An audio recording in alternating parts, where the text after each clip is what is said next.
I mean, at that point in time, I was, probably like 340 pounds. I mean, I was a really big guy, couldn't do a push-up, just really struggled with completing the workouts. But I enjoyed myself. And so I was really intimidated, coming into the gym the first time. Like I was really intimidated by just the people around me or just looking around. But, I remember halfway through the workout, like I was so tired, like I wasn't looking at anybody else. Like I was sure nobody else was looking at me either, Everyone's just like dying on their own. And the trainers were just so encouraging and positive, and like, I was impressed that they knew like everybody's name. And then like I came back the next day, and then they all of a sudden they knew my name too, and like were calling me by name, happy to see me and greet me, and then just getting to know, like doing partner workouts. So it got better, it got easier, but it was definitely intimidating the first time, but then fun.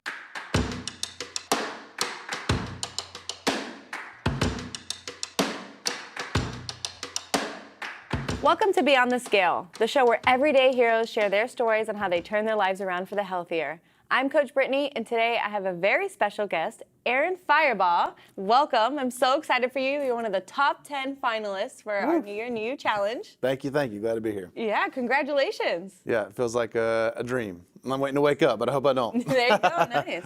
So I can't wait to hear all about your transformation, everything you went through, your experience with FitBody, and just how your life is now. But before we do any of that, I want to play a game with you. All right. It's called Rapid Fire, okay? I'm going to ask you a few questions, and you're just going to give me the first answer that comes to mind. Okay. All right, here we go.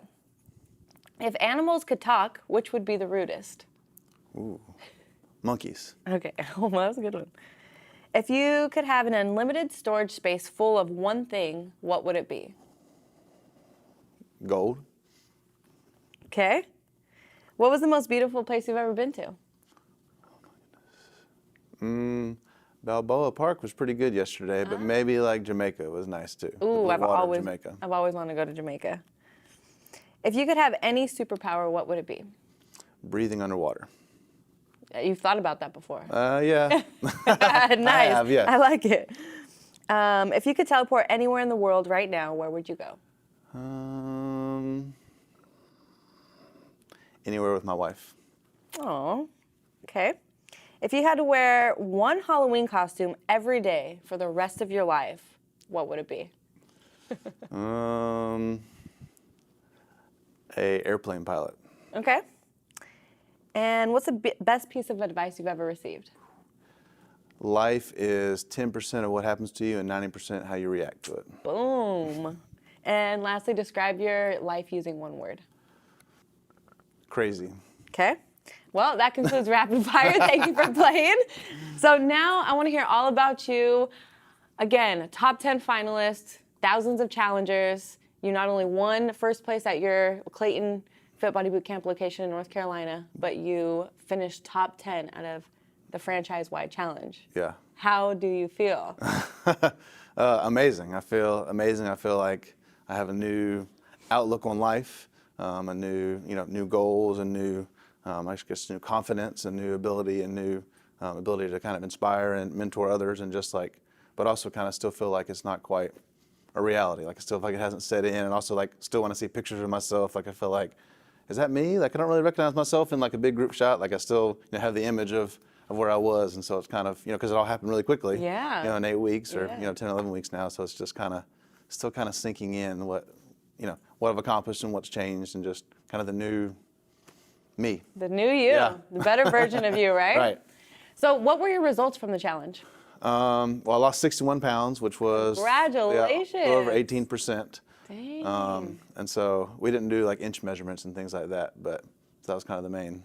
Okay. And now when you first joined the challenge, did you go to FitBody before, or did you join FitBody with the challenge? So I was not a member of FitBody, but I'd done a drop pounds, get paid challenge the previous January. Got it.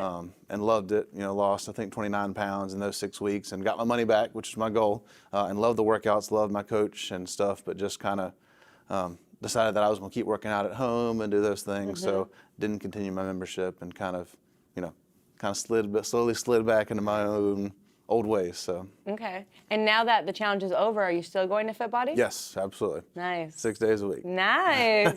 Heck yeah. So when you joined this challenge, did you have any thought that you would win first place, let alone finalize in the top 10? So I'm pretty competitive. And also, I'm a teacher, and my wife stays home. So the entry fee of $300 was a lot of money for me. So my goal was to place first or second because I wanted my $300 back. There you go. So I knew when I went in, I was going to place first or second at my local gym. I felt pretty confident of that. I had no idea that I would ever even come close to being top 10. That still seems crazy. You're still in that dream, but you're here in beautiful San Diego. I know, yes. We're going to have fun tonight at that gala. Yes, I can't wait. Celebrating a new lifestyle. Can't wait. Just got to go get my hair and makeup done. There you go, right? Yeah. We'll give you plenty of time for that, don't worry. So what is it about this challenge that made you stay with FitBody after, whereas you did the other drop pounds get paid and you didn't stick with FitBody? So I think with the last challenge, the workouts were great. The workouts were the same. They were just as amazing. Like I enjoy working out in the group setting and the environment. With the last challenge, it was like a really, really strict meal plan of like what to eat every single time. And it had lots of like, random or like not normal common foods that like you'd have to go to special places to get. And so like I tried to stick to that as much as possible. But this challenge, the meal plan was a lot more simplified. They gave you, goals and targets and things you should eat. And they gave you lots of ideas, but you could kind of make choices and substitute. But I think for me, the biggest change, the meal plan was important, was the Facebook group and then like the videos and the encouragement of people on there. But then like Bedros's videos, like, just when he talked about like, your mindset and having a positive mindset and gratitude and like confidence and just changing how you think about things. Like I've always been mindset is important. My quote about life being, 10% what happens, 90% how you react. That's how I live my life. But just, and hearing him talk and Brooke Burke's videos too, like she talked about like choosing your pain. So I think for me, what really changed in this challenge was just my mindset, going through. And would you say before the challenge that your mindset was negative, or was it just not as positive and not as... Yeah, it probably wasn't as negative, but I think it wasn't maybe just as goal focused, not as much as like self-determining that I am the one who chooses what I eat. I'm the one who gets to choose if I eat that donut or not. I'm the one who makes these choices, and those choices directly affect what I do, and I have the power to change that. But also the things that you do leading up to those choices. It's not just in that critical moment of the choice where you have a choice or not. It's all the prep work and all the things you've done leading up to that point. You have to kind of prepare for those challenges and those moments and those trials you face. It's too late to try to prepare once you already are in the middle of. Yeah, right. You got to stay ahead of it. Saying no or whatever it is. Yeah. So you mentioned the Facebook group that not only had your location challengers, but everybody, all the challengers that were participating. Would you say you would have been as successful without that Facebook group? No, I don't think so. Just because it was just so encouraging. So like there were days where people posted videos where they were like motivated me to like go to my workout that morning and like go harder and go faster. I'd see other people working out, or I'd see other people just saying different things. Like it just gave me the kind of motivation, inspiration to like keep going, stick with it, and go harder. Like push myself to be better. Got it. Yeah. Now, so you did 2 challenges. You did the one challenge, then after that you started doing home workouts, then now you did this challenge, and now you're sticking with FitBody. Before all of the challenges, were you active at all? Yes, I mean, I've always been pretty active. I played lots of sports in high school, and so I'm having an 11-year-old son that I coach like his basketball and baseball team, and so playing active. But actually, going back 2 years ago, I was 381 pounds. So that was, on blood pressure, starting blood pressure medicine. My doctor mentioned like gastric bypass or other types of surgeries, and I didn't want to take the medication. I didn't want the surgeries. Like I just knew that wasn't what I wanted. So I started walking. So I was walking start off 2, 3, sometimes 4 miles a day, just every day, and I lost, about 30 or 40 pounds or so on my own before I started that first challenge. And so then lost 26 pounds there, and then kind of in between, kind of wavered, gained a few pounds, and then lost 61 in this last challenge. So now I'm down to have lost 115 pounds at this point. Dang. But like almost 90 of those have been in my 2 challenges during FitBody Boot Camp over the course of 2 years. Yeah. So it's kind of crazy when I went back and looked.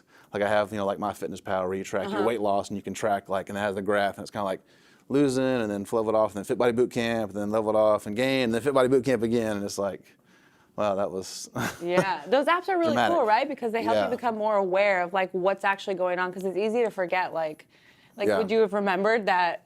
No way. No. I think, I'm not a big journaler, but when I hear people talk about journaling and writing things down and recording, you forget the struggles you've been through and the things you've overcome and where you were, if you don't have that kind of documentation to look back and see.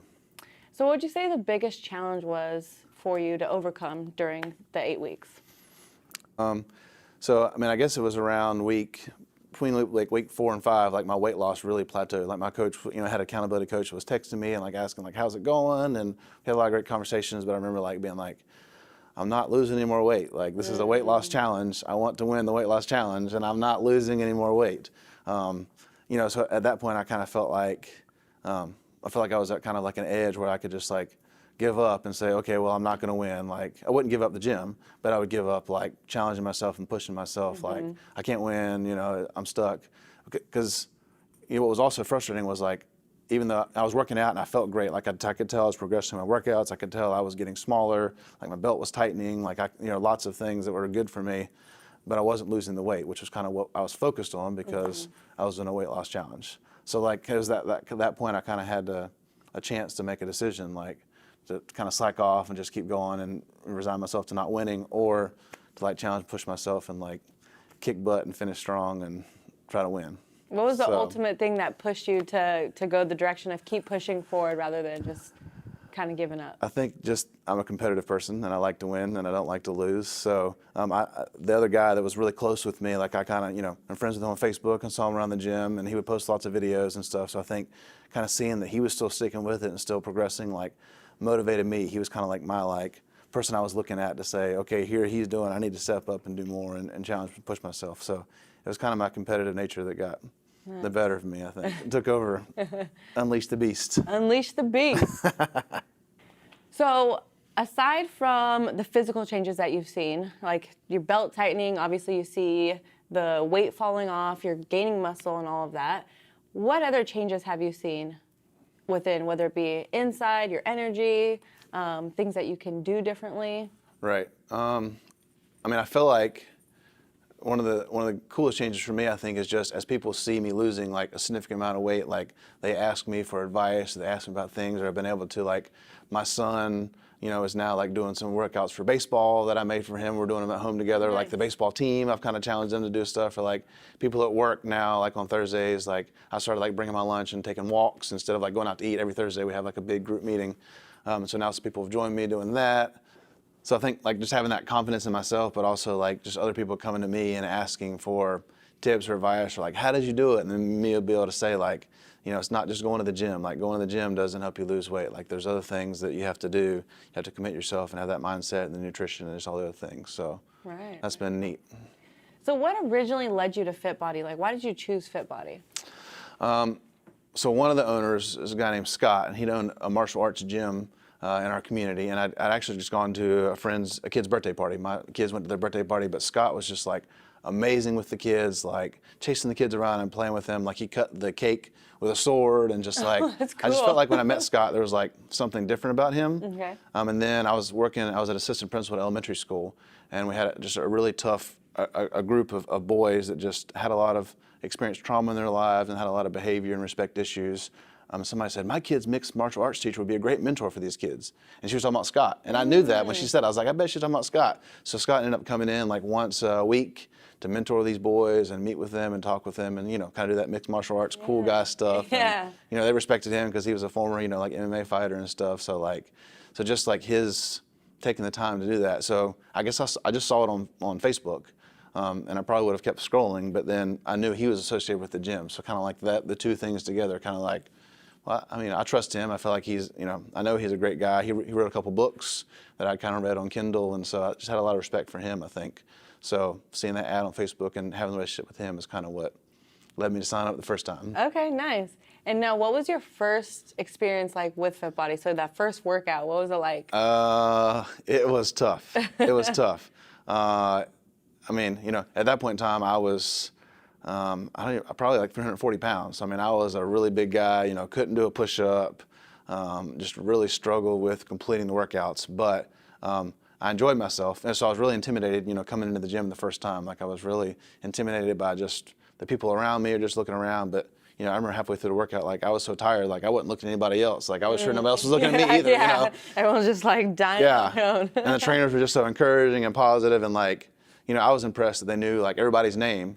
And then like I came back the next day, and then they all of a sudden they knew my name too, and like were calling me by name, and happy to see me and greet me, and then just getting to know, like doing partner workouts. So it got better, it got easier, but it was definitely intimidating the first time, but then fun once I stuck with it. It's nice. Like it's already sometimes like when you get started, it's challenging. Like you're outside of your comfort zone. It's hard at first, but like when you have people welcoming you like that and that interested in you, they know your name by the next day. Like it's just that much easier to continue going. And the fact that everything like was demonstrated with a modification. So there were a lot of things I could do, but then there were also a lot of things that I could not do.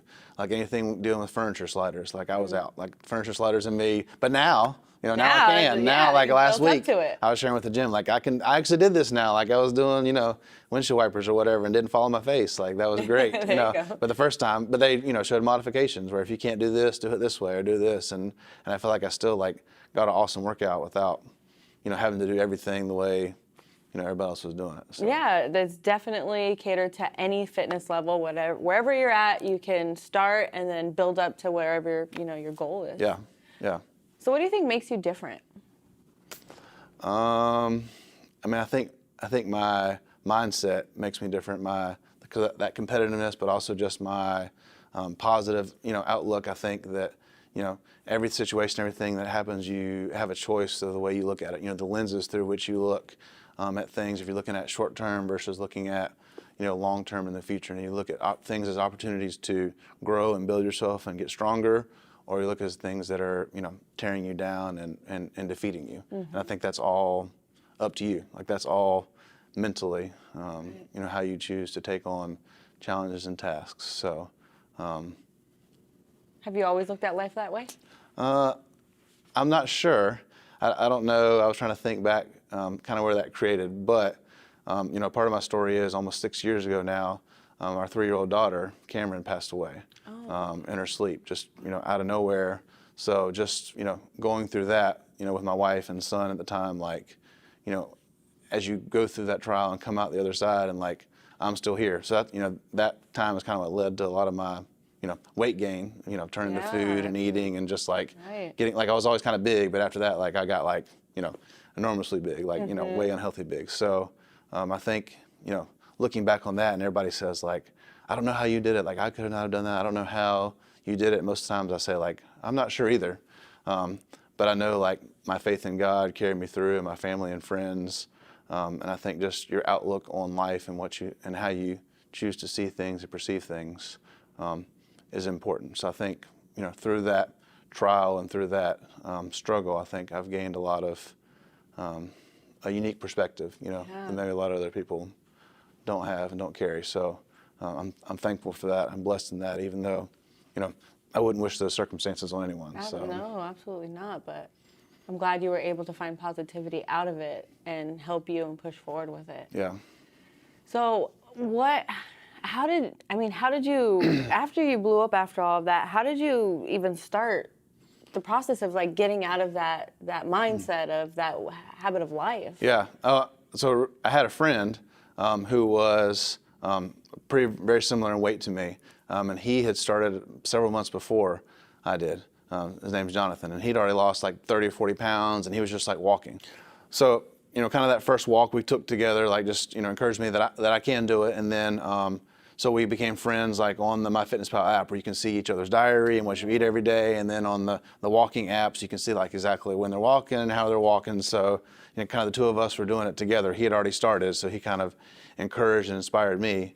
It was just as simple as like, just walking every single day, just walking in those 3 or 4 miles and just tracking and being aware of what you eat and trying to limit your calories. So, that's where I started, being so big, like everybody has to kind of have an entry and starting point. Yeah. So, it was eating 1 or 2 donuts instead of eating like 6, and eating 1 or 2 pieces of slices of pizza instead of eating 4. Kind of that's where I started, because I was so, I got to that point because of the choices I'd made. So just trying to limit, have some self-control, and just adding that exercise piece too. Yeah, it's got to be one step at a time, because if you try to do everything at once, like you're just setting yourself up for failure. Right. Or if you hit those little goals and keep going, and accountability. I like that you said Absolutely. the app you can track, or you can see their food diary. You can see when they're walking and stuff. So you're like, hey, I walked further than you. And create that healthy competition or whatever it is too. Or like, hey, I saw you eat however many donuts. I only ate this many. Or whatever the case may be. Yeah, my dad has the walking app too, and so I'll see like he walks like 3 miles, and I'll make sure I walk like 3.1. There you go. And do a little bit more. Further. Yeah, but I think everybody has a starting point. Like everybody has to start somewhere, and I think for me, like a lot of like the crash diets and different things you try, like it's like you go from this unhealthy lifestyle to not trying to cut out all of this or all of that or eat all of this certain way, and everything has to be this, and it's just so extreme, like it's not sustainable long term. So for me, just starting somewhere, not going from like way unhealthy to like super clean, 100%. Yeah. Like that was doable for me for like maybe a week, maybe. I was gonna say it only lasts for a certain amount of time because Right. 90% of the time people always go back, and Right. you just slowly, gradually do it and slowly turn it into like a lifestyle. Right. So that's kind of those gradual choices started, and that's where like the Fit Body Bootcamp meal plan really helped. Because already I'd been making good choices and limiting myself, but that just gave more to my repertoire, more knowledge and nutrition, and just other options too to be able to cook and prepare. Nice. So what does living beyond the scale mean to you, Aaron? I think that the scale is only one measure of how healthy and happy a person truly is, but it's the measure that most people tend to look at. So working in education, like as a teacher, you get data on kids, but you never want to make a decision, you never want to make a judgment about a kid just based on like one test, one piece of data. You would never say, well, this kid is, a failure or accelerating just because of one thing they did. You have to look at the whole. But I think a lot of times in healthiness and weight loss, we look at the scale, and that's our only one piece of data we use to judge our success and failure. So for me, like at our gym, I remember we first started talking about non-scale victories, and like I used to think that was, I don't want to say a joke, but I used to laugh at them because I thought like, well, I'm in a weight loss challenge, like I'm losing weight. Y'all can have your non-scale victories. Like I'm gonna lose a bunch of weight, right? Yeah. But then I remember like, obviously like the pants tightening and like the complimenting from people, but even like, playing softball, and like now all of a sudden I'm like hitting home runs, and then like the most dramatic one I remember sharing with my group was like when, one time I was at home, my wife and I were hugging, I got home and she could like put her arms like all the way around me for the first time in like, I don't know, 10, 15 years, like, because I weigh now the least I've weighed in over 15 years. So like to me, that was just so like powerful and emotional, and all those things like, as you're working out, you're gaining muscle and you're getting healthier and you're building that confidence, and that scale doesn't measure any of those things. Exactly. It doesn't measure how long, like all those things are going to help you live longer. That scale isn't, like you could lose the weight in a super unhealthy way. Right. And exactly. It's not going to be healthy, not being healthy when you started. Right, exactly. Yep. Well, I want to thank you so much for coming on today, sharing your story. Congratulations again for being one of the top 10 finalists out of thousands of contestants. If anyone wants to work out with you, where can they find you? Yep. Fit Body Bootcamp in Clayton every Monday through Saturday, 6 a.m. And for those of you that may not be in the Clayton, North Carolina area, make sure you go to fitbodybootcamp.com to find a location near you and claim your 3 free workouts. Until next time.